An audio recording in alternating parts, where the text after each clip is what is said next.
meus pais, quando eu nasci, já faziam seara e então eu comecei a andar com eles, tinha 3 meses de idade.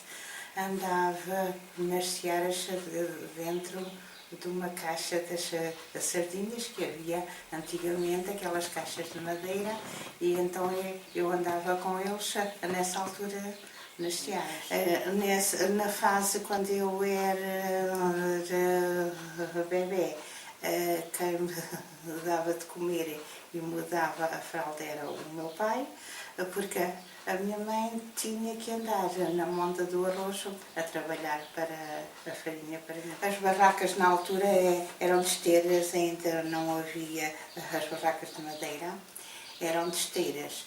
E então nós íamos e vinhamos só no fim de cada, vamos lá, de cada fase do trabalho. Semeávamos, acabava a sementeira, vinhamos uns dias a casa, depois íamos, portanto, rematar é, portanto, a semear novamente as árvores que não nasciam.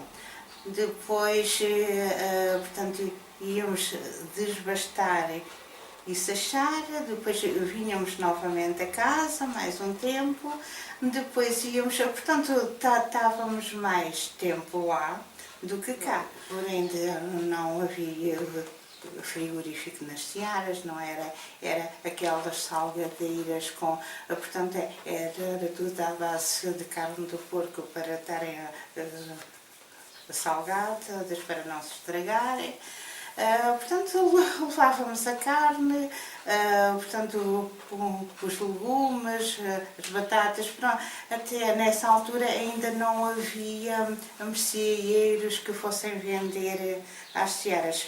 Mais tarde já havia, mas nessa altura ainda não. E lembro-me de passarmos pelo meio dos touros bravos, eu com muito medo, todos nós com medo. Pronto, foi uma fase muito sofrida que eu passei. Eu e a minha mãe, uma mulher sempre de muita coragem, muita força. Portanto, as brincadeiras lá, antes dessa fase, era nós, portanto, juntarmos umas com as outras, aprendermos a fazer crochê umas com as outras, a fazer tricô, fazíamos o nosso enxoval, portanto, copiávamos umas pelas outras. Ainda tenho, portanto, rendas feitas nessa altura e bordados a ponto cruz, pronto, coisinhas que nós fazíamos nos tempos vagos. Dava de dar de comer às galinhas. Normalmente também se criava um porco e quando vinhamos no final, portanto, era uma caminhoneta grande que transportava, portanto, as coisas, a barraca e todos os acessórios do moal, e vinha sempre o porco para depois a matar a seguir à vindima.